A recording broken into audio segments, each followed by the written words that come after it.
संतान के विषय में अपने माता पिता ही चिंतित होते हैं। अन्य मित्र, कोई रिलेटिव, रिश्तेदार दुखी अवश्य होता है, लेकिन जितना माता पिता को कष्ट होता है इतना अन्य को नहीं होता। ये यथार्थ बात है। तो हम कबीर परमेश्वर जी के बच्चे हैं और कबीर परमेश्वर ही हमारे सभी संकटों का निवारण कर सकते हैं। उन्हीं को हमारे ऊपर रहम आता है, दया आती है। वो परमेश्वर आकर के हमें ज्ञान देते हैं, समझाते हैं कि तुम काल के जाल में फंसे पड़े हो। यहां तुम्हें इस माया का नशा करा के अज्ञान रूप अंधेरे में भरमाया हुआ है। परमात्मा हमें याद दिलाते हैं कि तुम काल के जाल में फंसे पड़े हो। यहां कोई बेटा नहीं, कोई बेटी नहीं, कोई पुत्र नहीं, कोई पुत्री नहीं, कोई माता पिता नहीं, कोई संबंधी नहीं। कहने का तात्पर्य ये है कि हम जैसे अपने रिश्तेदारों को अपना मानते हैं, अपनी बेटी को अपना मानते हैं, पुत्र को अपना मानते हैं, संतान को अपना मानते हैं, ये अपनी नहीं है। आज मृत्यु हो जाती है तो न संतान साथ चलेगी, न संपत्ति साथ चलेगी, तो अपनी कहाँ हुई। यहां केवल स्वार्थ संबंधी एक दूसरे के साथ जुगाड़ जुड़ रहे हैं। एक दूसरे से हम केवल स्वार्थ से संबंधित हैं। अब परमात्मा ने कहा है कि मतलब के बिना कोई नहीं अपना। भाई, मतलब के बिना कोई नहीं प्यारा। उसके विषय में क्या बताते हैं, बहुत ही साधारण सा उदाहरण दिया इस वाणी में। भाई, जब तक बैल चले हड़िये में तब तक डाले चारा। जब तक बैल चले हड़िये में तब तक डाले चारा। बूढ़ा वृद्ध हुआ जब नाथ काट दी, वो दर दर ठोकर खारा। मतलब के बिना कोई नहीं प्यारा। हमने इसका खूब बिटर एक्सपीरियंस है, क्योंकि इस दास का जन्म किसान परिवार में हुआ। हम देखा करते थे बैल से सारा उसके 8-7 वर्ष का जीवन जो उस बैल का होता था उससे काम लेते। उसके बाद या तो किसी को दे देते, वो जैसे ये ले जाते काटने वाले, चाम उतारने वाले, या कोई ज्यादा धार्मिकता दिखाता कि मैं उनको नहीं दूंगा, वो उसकी नाथ काट के और गले से रस्सा काट के लठ मार देता। वो इधर उधर कमजोर इतना होता, चला नहीं जाता और इधर उधर धक्के खाता। पुण्यात्माओं, परमात्मा कहते हैं, भाई बूढ़ा होवे पड़े खाट में सुने बचन खारे।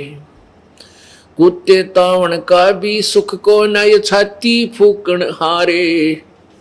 मतलब के बिना कोई नहीं प्यारा। पुण्यात्मा, हमने इस काल के जाल को समझना है। अपने को दुख हो, अपने को ही दुख होता है। एक लड़की की शादी की, ब्याह करा। विवाह के 1 वर्ष बाद वो बेटी का पति दुर्घटनाग्रस्त होकर के मृत्यु को प्राप्त हो गया। बड़ा दुख हुआ परिवार को। 13 दिन के बाद उसके छोटे भाई के साथ उस लड़की का संबंध कर दिया। अब लड़की की माता पहले तो बहुत बुरी तरह रो रही थी, और जिस दिन उस छोटे भाई के साथ उसका संबंध जोड़ दिया, खुशी मना रही थी। कोई दुख नहीं था, लेकिन लड़के की मां फिर भी टक्कर मार मार कर रो रही थी। पुण्यात्माओं, इस काल ने हमें ऐसा बांध रखा है, इसने अपने स्वार्थवश हमें यहां पर पाल रखा है।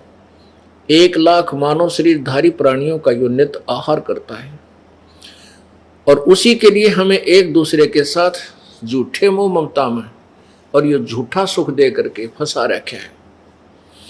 तो कबीर परमेश्वर को, जो हमारे पिता हैं, उनको हमारा तरस आता है, हमारे ऊपर रहम आता है। अपनी संतान के लिए वो भटकते फिरते हैं। परमात्मा कहते हैं, गोता मारूं स्वर्ग में और जा बैठो पाताले, कह कबीर ढूंढता फिरूं अपने हीरे माणिक लाल। जो बच्चा गौ की नजर में न्यू साईं को संत, भक्तों के पीछे फिरे वो भक्त वत्सल भगवंत। हमारे सभी संकटों का निवारण कबीर परमेश्वर ही कर सकता है, वो सुप्रीम पावर है। एक समय की बात है, उत्तर प्रदेश के, अपने उत्तर प्रदेश राज्य में, स्टेट में एक मगहर स्थान है, मगहर नगर है। मगहर नगर जो है, जो गोरखपुर शहर है, गोरखपुर गीता प्रेस गोरखपुर के नाम से जो प्रसिद्ध है, उस गोरखपुर से 25 किलोमीटर की दूरी पर है। उस मगहर, वो उस समय मगहर रियासत थी। उस रियासत का नवाब बिजली खान पठान था। बिजली खान पठान था, और वहां पर मुसलमान और हिंदू उस नगर के अंदर लगभग बराबर की मात्रा में रहते थे। वहां पर एक दुर्भिक्ष गिरा, दुर्भिक्ष, अकाल पड़ गया। सभी ने अपने जंतर मंत्र कर लिए, हिंदुओं ने भी अपने यज्ञ आदि कर ली, धर्म भी कर लिया, लेकिन कोई बूंद नहीं गिरी, वर्षा नहीं हुई। त्राही त्राही मच गई, बहुत बुरा हाल हो गया। किसी व्यक्ति ने वहां के नागरिकों को बताया कि काशी के अंदर एक बहुत बड़े महान संत रहते हैं, बहुत ही सिद्धि युक्त हैं। यदि वो प्रसन्न हो जाएं और वो आकर के आपके ऊपर रहम करें तो वर्षा हो सकती है। उनका नाम कबीर है, कबीर नाम है उन महापुरुष का।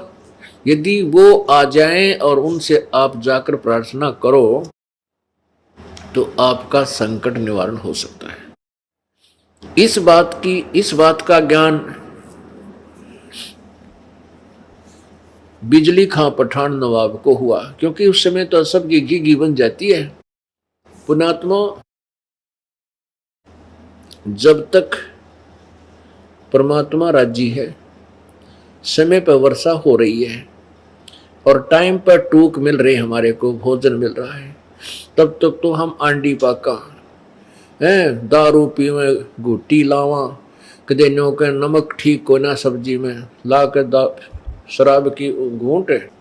अब जैसे शराबी शराब पीता है और शराब पी के आता है, अब उसकी पत्नी के पहले जाडा चढ़ ले, जब वो शाम न घर न आवे, पता लग जाता है कि वो आते कुकर्म करेगा, को बर्तन फोड़ेगा, कि मेरी देह ही तोड़ेगा। तो बेचारी अपनी तरफ से सारे काम सेट रखती है और बढ़िया भोजन बनाती है, और उसमें किसी दिन थोड़ा बहुत नमक कम ज़्यादा हो जा तो थाली फेंक कर मारे और मैं नहीं खाता रोटी, मुंह च डाले, वह बेचारी उसका पीछे पीछे फिरे। कहने का भाव यह है कि हमने बकवाद इतने बावे हैं जब तक हमें समय पर रोटी मिल रही है। और भगवान रूस गया और वर्षा होनी बंद होगी। जिस साइंस पर आज ये आध्यात्मिक ज्ञानहीन व्यक्ति गर्व करते हैं कि कहाँ है भगवान, आज साइंस ने ये खोज कर ली, आज साइंस ने ये खोज कर ली। साइंस ने क्या खोज कर ली? भगवान के दिए हुए पदार्थों पर इन्होंने अपनी तगड़मबाजी, वो भी परमात्मा की ही दया से बुद्धि इनको दी गई है। जो इस कलयुग में देना मालिक ने था वही बनवाया है। इस युग को कलयुग इसलिए कहा गया है कि इसमें मशीन, मोटर मशीन से ही कार्य हुआ करेंगे। ये पहले से ही ऋषियों के द्वारा नॉमिनेटेड था ये युग कि इसमें मशीन की जो है ना उत्थान होगा, मशीन का, मशीनरी का, और वो परमात्मा ही करवाता है। और हम इसको थोड़े से आकाश में जहाज के द्वारा उड़ जाने मात्र को ये मान लेते हैं कि भगवान नहीं है। ये हमारी महामूर्खता है। यदि 2 वर्ष या 3 वर्ष अब वर्षा ना हो, परमात्मा रुष्ट हो जावे। ये हवाई जहाज जिनके ऊपर बैठ कर ये अफलातून अंडी पाके और धरती तोलते हैं, कुछ नहीं समझ रहे, किसी को भगवान को नहीं मानते। ये हवाई जहाज और ये कंप्यूटर वहीं खड़े खड़े पड़े पड़े इनको जंग लगे, इनमें कोई बैठनिया नहीं पावे, क्योंकि रोटी मिले नहीं, हाहाकार मच जा, टक्कर मार मार के मरते। तो पुण्यात्मा भगवान से दूर होना हमारी सबसे बड़ी मूर्खता और अध्यात्म ज्ञानहीनता है। एक समय एक बहुत भयंकर अकाल गिर गया और जिसके कारण मानव समाज भूख के कारण मृत्यु को प्राप्त होने लगा। कहते हैं सन 1720 में एक बहुत ही भयंकर अकाल गिरा और उसमें क्या स्थिति हुई इसके विषय में संत गरीबदास जी महाराज ने उसका अच्छा चित्रण किया है, आपको पढ़ के सुनाते हैं। गरीब विषय में बिसरे नहीं, लागी जोर कशीस, खंड बिहिंडा हो गए देखो कौम छतीश। अब उस समय ये छुआछात बहुत ज्यादा थी, जात पात का बहुत भिन्नता थी। और जब वो अकाल पड़ा, किसी ने किसी के घर में रोटी पागी बाज के खा ली, चाहे ब्राह्मण ने चमार के घर पर पागी वहीं बाज के रोटी खोज के खा ली। जब भूल गए हम ब्राह्मण हैं, कम क्षत्रिय हैं, कम शूद्र हैं, या तो बकवाद इतने चला जब तक हमें सारी सुविधा भगवान प्रदान कर रहा है। गरीब विषय में बिसरे नहीं, लागी जोर कशीस, खंड बिहिंडा हो गए देखो कौम छतीश। शहजादे मांगत फेरे वो दिल्ली के उमराव, जिन रोटी पाई नहीं जो खाते नान पुलाव। कहते दिल्ली के वो बादशाह और उनके पुत्र जो नान पुलाव खाया करते थे, उन रोटी नहीं मिली। शहजादे मांगत फेरे दिल्ली के उमराव, एक रोटी पाई नहीं जो खाते नान पुलाव। गंगा जमुना पार को चली दुनी सब डोल, रोटी साटे बिक गए बालक लड़के मोल। रोटियां के लिए अपने बेटे बालक भी बेच दिए लोगों ने। इससे आगे क्या कहूं बीती बहुत बिताड़, बासमती भोजन करें जिन पाया नहीं पवाड़े। एक पवाड़ घास होता है जिसको गधे भी नहीं खाते, ओह, और वो मनुष्यों ने खाया उसमें। इससे आगे क्या कहूं बीती बहुत बिताड़, बासमती भोजन करें जिन पाया नहीं पवाड़। जो बासमती चावल खाया करते थे उनने वो पवाड़ घास भी ना खाने को मिला, सूख गया सब कुछ। खर पवाड़ नहीं खाते हैं मनुष्यों खाया तोड़े। खर माने गधा, कहते गधा भी पवाड़ घास को नहीं खाता और मनुष्य ने तोड़ तोड़ के खा लिया। खर पवाड़ नहीं खाते हैं मनुष्यों खाया तोड़े। सांगर टीट और बाखड़ी लीने वृक्ष झरोड़े। ओह, बाखड़ी एक कांटेदार एक बेल सी होती है फैली हुई जमीन पर खेतों में, और उसके इतने मोटे मोटे छोटे छोटे कांटे होते हैं। कहते वो बाखड़ी भी कूट कूट के खाई। और वृक्षों के पत्ते न तोड़ तोड़ के जरोड़ना में ना ऐसे खींच के पत्ते पत्ते निकाल लेना, उसको जरोड़ना बोलते हैं, जरोड़ लिए। खर पवाड़ नहीं खाते हैं मनुष्यों खाया तोड़े। सांगर टीट और बाखड़ी लीने वृक्ष जरोड़े। सांगर ये जाटी जांडिया का लग गया करें, जांडिया का फल वो सिंगर बोले सांगर। और टीट ये टींड लग गया करें कैरों के। और बाखड़ी लीने वृक्ष जरोड़े। ओहो, खर पवाड़ नहीं खाते हैं मनुष्यों खाया तोड़े। सांगर टीट और बाखड़ी ही लीने वृक्ष जरोड़े। कड़ा कोंदरा खा गए जड़ा झोझरू झाड़।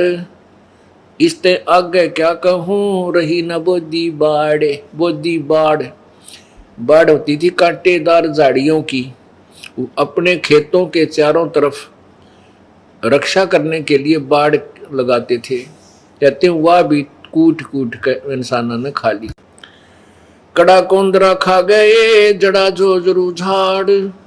इसते आगे क्या कहूं रही न बोदी बाड़। फजल किया यूं दुख सुन्या बरसे दीन दयाल। आए इंद्र गर्ज करे सुभर तालम ताल। सुभर सरवर ताल। सातों धातुर सात अन वर्षाही के माही। मेर मौज मौला करी बादल पछाए जाही। बरसे इंद्र घन गोरे करे उतरा हुक्म हजूर। खलक मुलक सब आवादाने ना कहीं होत कसूर। ये बीसे की बाता हैं लग्या 21 ऐन। 60 महीना शुभ घड़ी ही सातों आठों चैन। कहते हैं ये तो 1720 में आपको बताई कि बहुत बुरा हाल हो गया था। फिर 1721 में 60 महीना शुभ घड़ी और 7वां 8वां का दिन था, रात 7 और 8 की रात 60 की। कहते हैं फिर परमेश्वर कबीर जी का आदेश आया और फिर इंद्र ने यहाँ वर्षा की। बरसे इंद्र घन घोरे करे उतरा हुक्म हजूर। हजूर माने पूरे परमात्मा का आदेश आया इसके पास।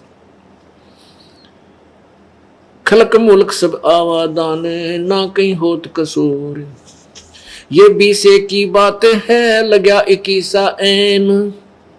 60 महीना शुभ घड़ी सातों आठों चैन। 3 4 और 5 मन हुआ अन उजाल। भिग्या गला सुदस्मणा यूं खावे कंगाल। लांडी बूची लाड करे संतों के प्रताप।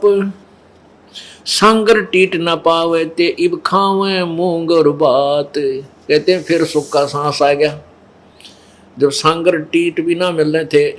टीट खाए नहीं जा सकते, आप खा के देखियो, क्योंकि उनको तो नमक आदि डाल डूल के कुछ दिन पानी में भिगो कर उसका कड़वापन कम करके जबकि अचार रूप में थोड़ा सा खाया जाता है और उस समय भूखे मरते न सूख के खा लिए कति। हे भगवान जान बचाए किसी तरह। परमात्मा कहते हैं शहजादे मांगत फिरे वो दिल्ली के उमराव। और जिन एक रोटी पाई नहीं जो खाते नान पुलाव। जो नान पुलाव खाया करते थे अपने घरा बनवा के नो माल पूड़े, उन्हें एक रोटी भी ना मिली, धक्के खाते अड्डे। तो पुण्यात्माओं, परमात्मा परम शक्ति है, उससे दूर होकर हम कष्ट ही कष्ट भोगते हैं। अब उसमें क्या दिक्कत आई, उस अकाल के दौरान सासू साली माए क्या बाप पूत बिछो, सकल कबीला तज गए ऐसा व्याप्या द्रोह। अब तो हम एक दूसरे के नात तीर बड़े आंडी पाके बैठे हैं। कहते उसमें सभी नाते रिश्ते भूल गए, माँ बाप भी कहीं, बाप कहीं भाग रहा रोटी के लिए, पिता बेटे किधर भाग गए, कोई टूक की तरह कुछ मिल जाए खान पीने को, माँ कहीं। पुण्यात्मा इसे गंदे लोक में हम रह रहे हैं। यहाँ पर ना जाने कितनी आपत्तियां एक सेकंड में आ जाए, और हम उस लोक को छोड़ाए जहां आपत्ति नाम की चीज नहीं।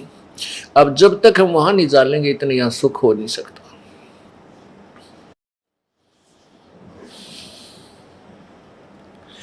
ऐसी बीती जगत में जाने नहीं जहान, कथर चूना लाए क इब चाबण लगे पान। अब उस समय तो ऐसी दुर्गति हुई थी, अब भूल गई है दुनिया। और कहते उस समय इब यो चूना और कत्था ला के पान खान लागे, बकवाद करें। बता पान के पेट भर कोरी बकवाद। अब उस समय वो कहाँ गई थी वो पान, जब टक्कर मारते फिरे थे एक आहार के लिए। तो पुण्यात्मा, इसलिए हमने विकार नहीं करने चाहिए, परमात्मा से डर के यहाँ से पीछा छुटवाना चाहिए, ताकि ये आपत्तियों के घर में फिर ना आ जावा। ऐसी बीती जगत में जाने नहीं जिहान, अब कथोर चूना ला के चाबण लगे पान। पांडव भारत में बचे यूं रखे जनदास, काल कुचालों में रहे नहीं खाए खड़गाश।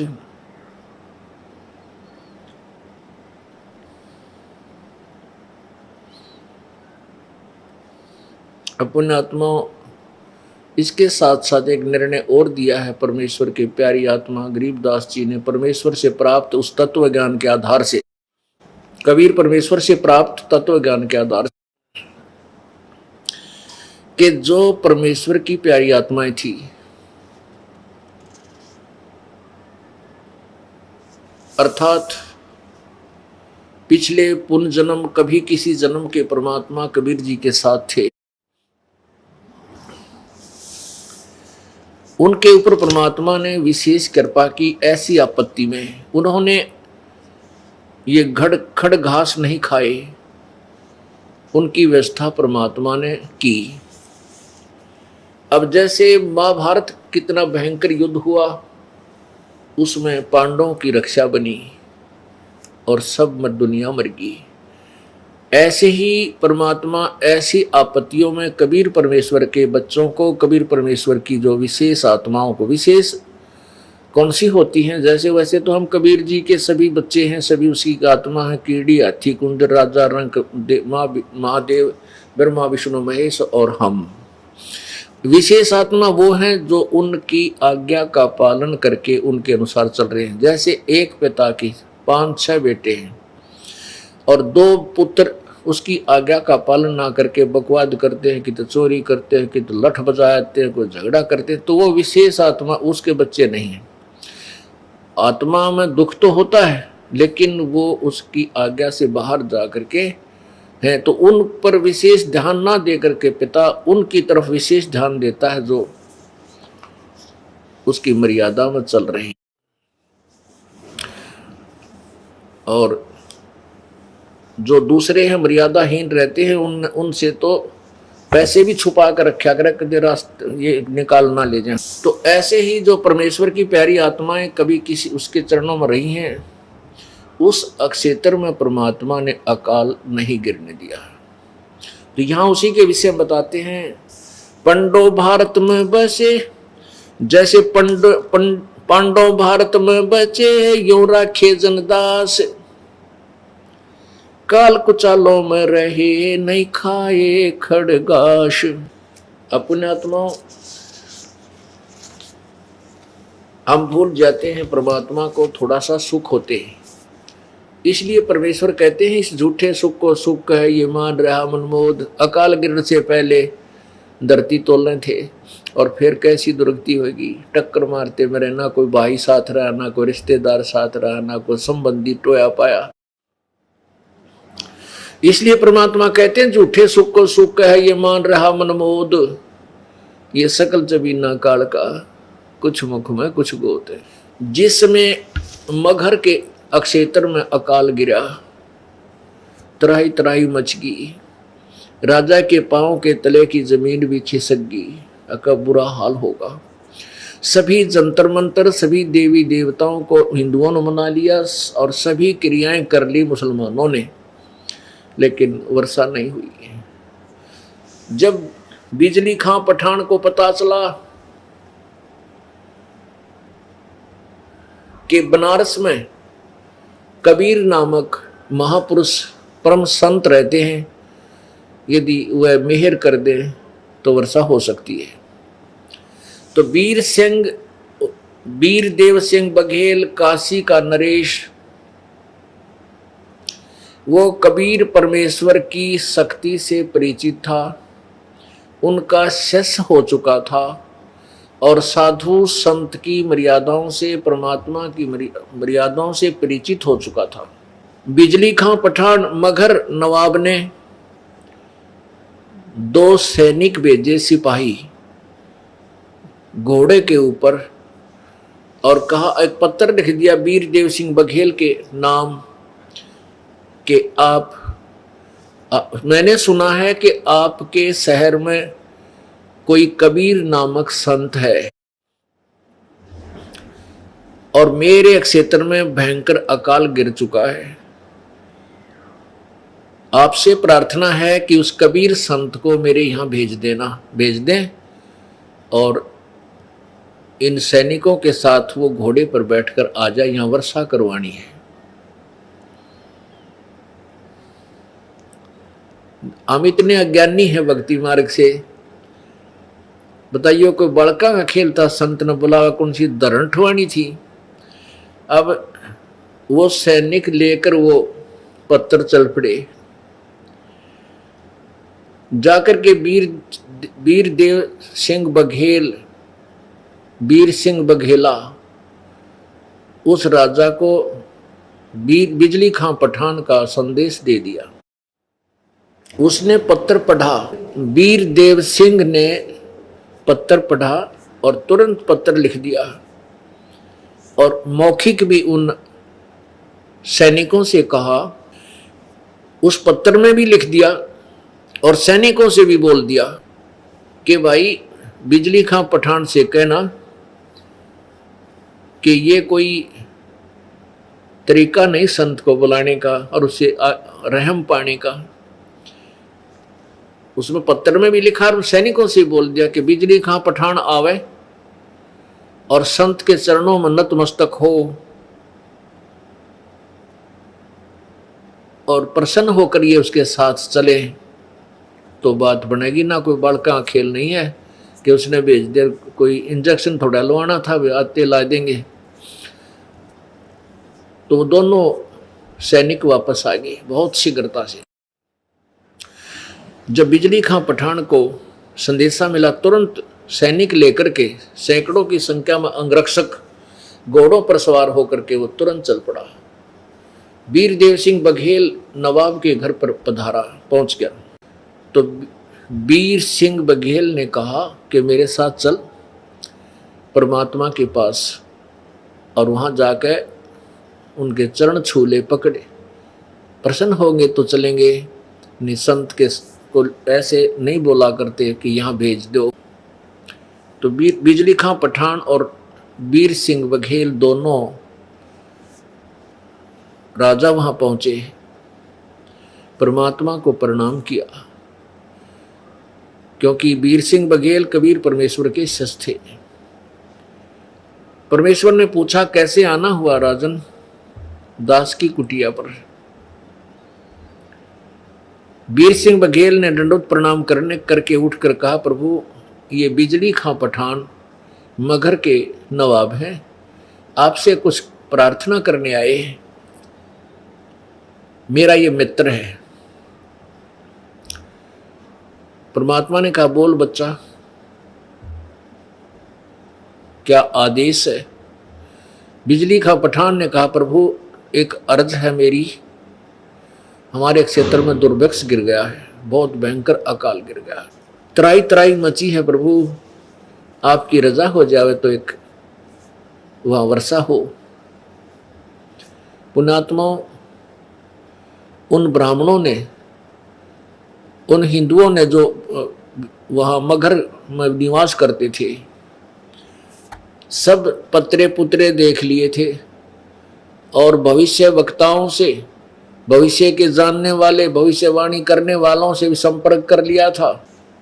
अब ये जो कुछ संत इस टाइप के होते हैं, उनकी समाधि ऊपर धर्मराज के दरबार में पहुंच जाती है, उनकी आत्मा, शरीर यहीं रह जाता है, वो समाधिस्थ होकर के, और वहां जाकर के वो उस अक्षेत्र का अकाउंट देख लेते हैं कि इस क्षेत्र में वर्षा इस समय में होगी या नहीं, ऐसा कोई प्रारब्ध है या नहीं। ये पूर्व निर्धारित है, जहाँ पर फलडाणी है या कहीं पर ऐसा यानी सूखा गिरना है, जो कुछ भी। तो उन्होंने बता दिया था कि यहाँ इस अक्षेत्र के लोगों का पुण्य नहीं है, जिसके कारण यहाँ वर्षा नहीं हो सकती कई वर्ष तक। अब परमात्मा कबीर जी ने स्वीकृति दे दी, चलो भाई मैं चलता हूं। परमात्मा को एक घोड़े पर बैठाया और वहां से चल पड़े।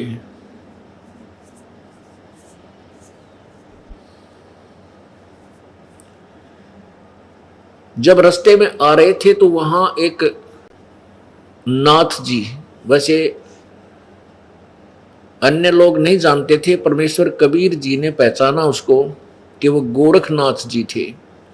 गोरखनाथ जी, क्योंकि वहां गोरखपुर का स्थान है जहां पर विशेष साधना गोरखनाथ जी ने की थी, इसलिए गोरखपुर नाम से वो शहर प्रसिद्ध हुआ। उसमें गोरख टीला भी है। अब पुण्यात्माओं, हम ये सोचते हैं कि ये संत जैसे गोरखनाथ जैसे पार हो गए, और इनकी इतनी सिद्धियां थी कि एक बार गोरखनाथ जी ने अपने गुरु मच्छंदर नाथ के भ्रम को निवारण करने के लिए एक पहाड़, जो पहाड़ था मिट्टी का, पत्थर का, उस पूरी पहाड़ी को सोने का बना दिया था अपनी सिद्धि शक्ति से। और गोरखनाथ जी ने अपने गुरुजी मच्छंदर नाथ जी के शरीर को, जो एक राजा की रानी ने उस मच्छंदर नाथ का शरीर कटवा के नष्ट करवा दिया था, जला दिया था।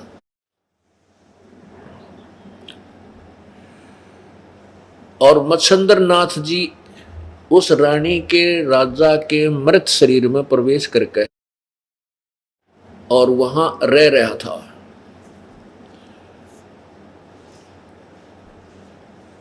तो गोरखनाथ ने मच्छंदर नाथ जी की आत्मा को राजा के शरीर से निकाला, और जो राख पड़ी थी, अस्थि पड़ी थी मच्छंदर नाथ की, जड़े हुए शरीर की, सभा की हुई, उन अस्थियों से अपनी सिद्धि शक्ति से मच्छंदर नाथ का शरीर बना दिया और उसमें प्रवेश कर दिया। इतनी शक्ति थी इस गोरखनाथ में, लेकिन न तो इसका मोक्ष था, ऐसे ब्रान माटी नो की नो रही, उसका प्रमाण दिया जा रहा है। अब क्या होता है कि जिस गोरखनाथ जी का शरीर छूट गया, मर गया, अब ये सूक्ष्म शरीर में, प्रेत वाले शरीर में पितर रूप में घूमते रहते हैं। जैसे हम गोपीचंद और भर्तरी को मुक्त मानते हैं, वो मुक्त नहीं है, ऐसे ही पितर रूप में भटक रहे हैं। जहां जाए कहीं प्रकट हो जाते हैं, दर्शन दे देते हैं किसी को, फिर अंतर्ध्यान हो जाते हैं। तो ये मोक्ष प्राप्त प्राणी के लक्षण नहीं है। मोक्ष प्राप्त प्राणी बहुड़ कर इस संसार में नहीं आता।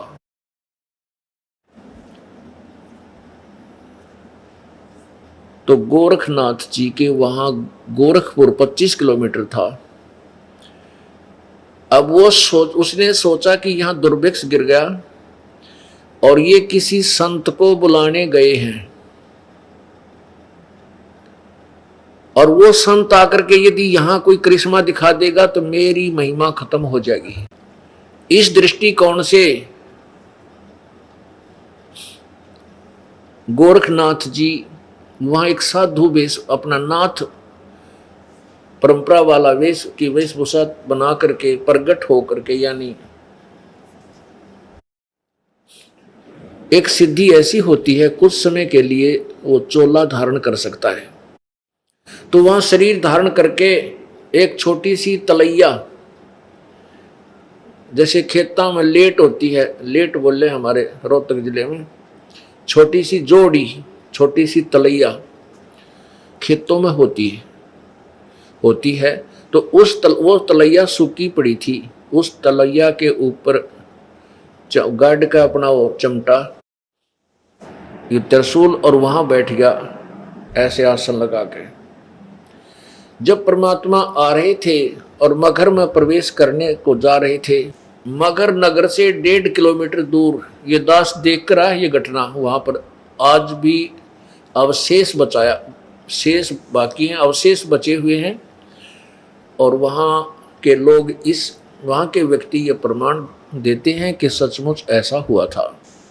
जब परमेश्वर कबीर जी ने देखा कि नाथ जी आए हुए हैं, गोरखनाथ बैठा है और इसके मन में के दोष है, वो तो अंतर्यामी थे, वहीं रुकवा लिया घोड़ा और राजा से कहा कि, नवाब से कहा कि हे राजन बिजली खां पठान, आप इतनी दूर गए काशी में 200-250 किलोमीटर, ये देखो महापुरुष बैठे हैं आपकी बनी में, आपके जंगल में, इनसे अर्ज करो, ये जो चाहे सो कर सकते हैं।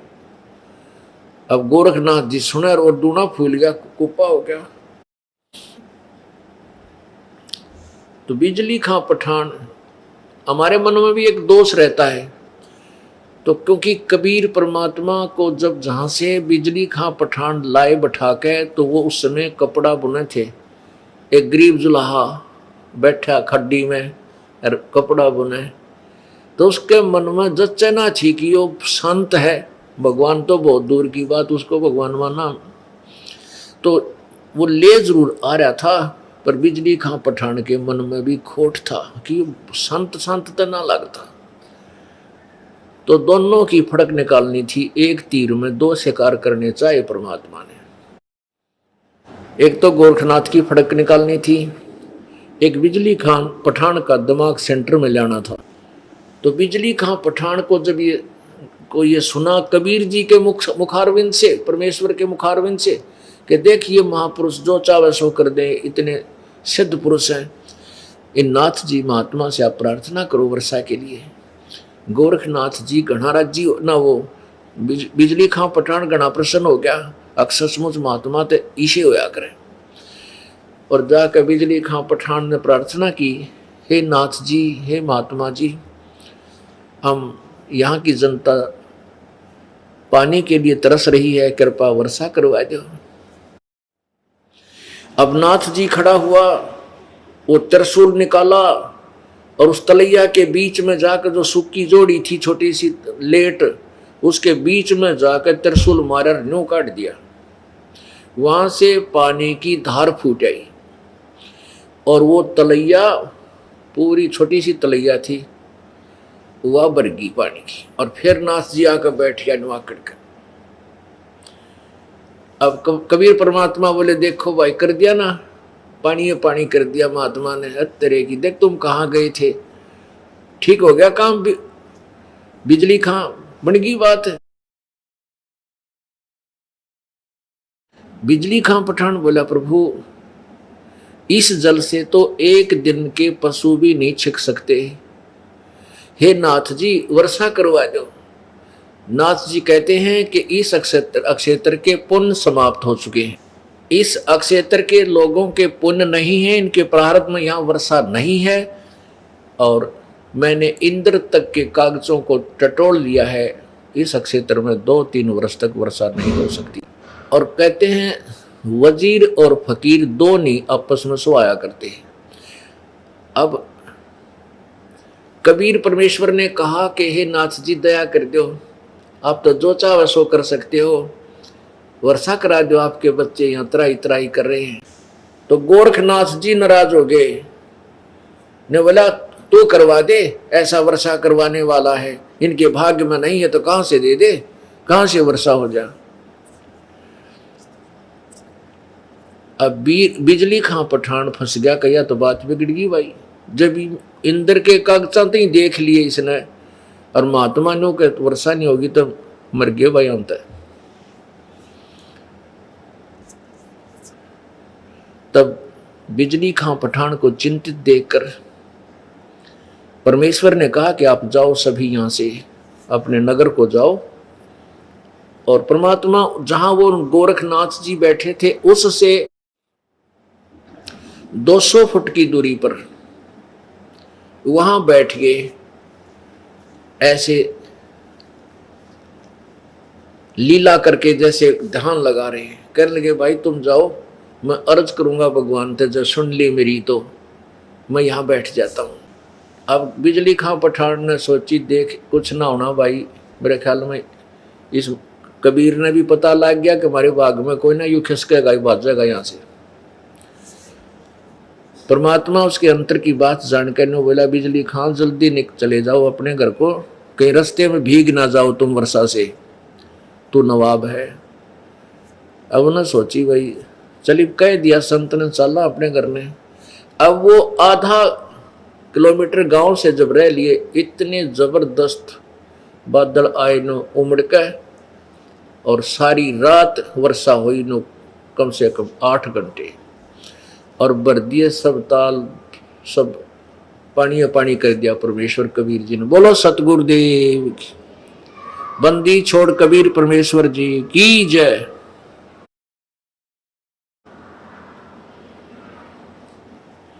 अब सारा गांव उमड़ के उस वर्षा में बरसते में उल्टे आगे वह कितके घर गाँव थे, और परमेश्वर के चरणों में बाल बच्चों समेत वहीं आके गिर गए। घर पर चलो परवरदिगार, हमारे गांव चलो परवरदिगार। परमात्मा बोले ये तुम्हारे भाग्य में नहीं था।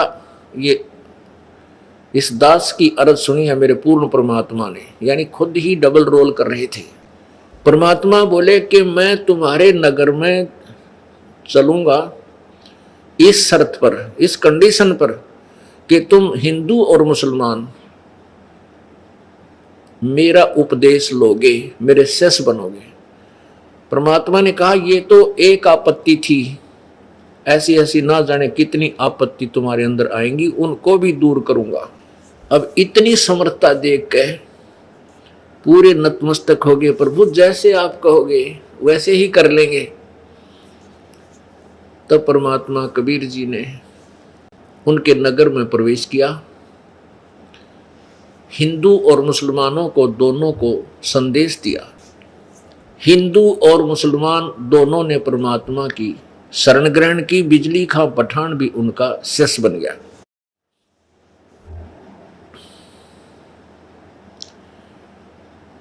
पुण्यात्माओं, इन अज्ञानी संतों ने, गुरुओं ने, नकली ब्राह्मणों ने एक धारणा फैला रखी थी कि जो मगर मरता है वो गधा बनता है, नरक जाता है।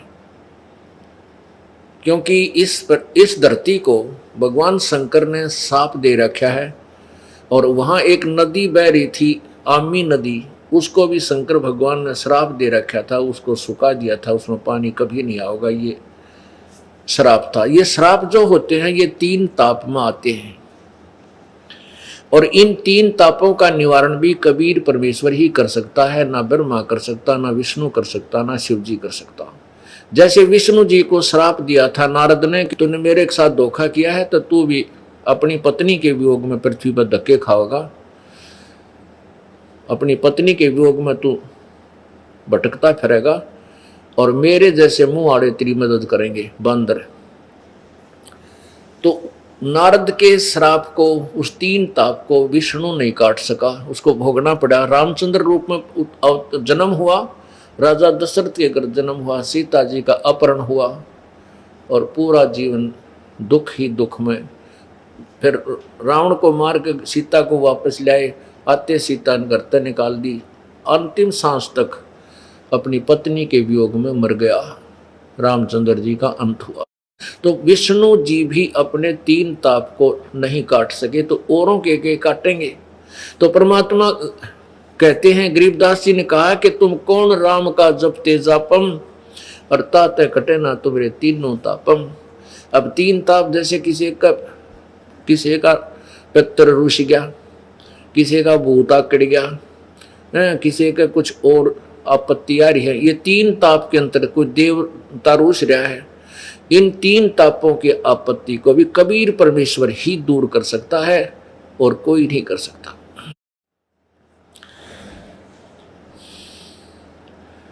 उधर से काशी के नकली ब्राह्मणों ने क्या कर रखा था, एक अफवाह फैला दी कि जो काशी में रहेगा वो सीधा स्वर्ग जाएगा।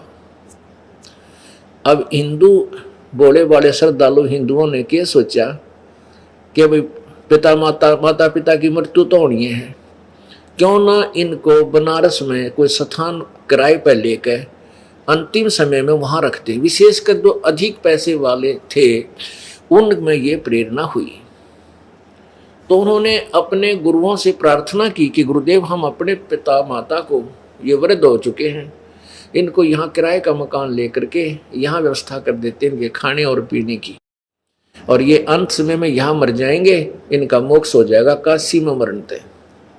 अब उन नकली गुरुओं, वो तो स्वार्थी लोग थे, वो ब्राह्मण स्वार्थी थे, उन्होंने मीटिंग की कि भाई बहुत से लोग यहाँ अपने माता पिता को छोड़ने लगे मोक्ष के लिए, क्यों ना हम इनको अपने घर पर रख लें, अपने अपने यजमानों को। तो उन्होंने ऐसी स्कीम बनाई। उन वृद्धों के बच्चों से कहा कि बेटा बात सुनो, आपके माता पिता को हम अपने घर पर रख लेंगे, तुम्हारा किराया बच जाएगा, हम यहाँ रख लेंगे। तो ये पता था कि वो श्रद्धालु माता पिता का खर्चा तो देवेंगे। अगर 5 रुपए का खर्चा होना था तो 10 रुपए बता दिया, भाई 10 रुपए खर्च होंगे।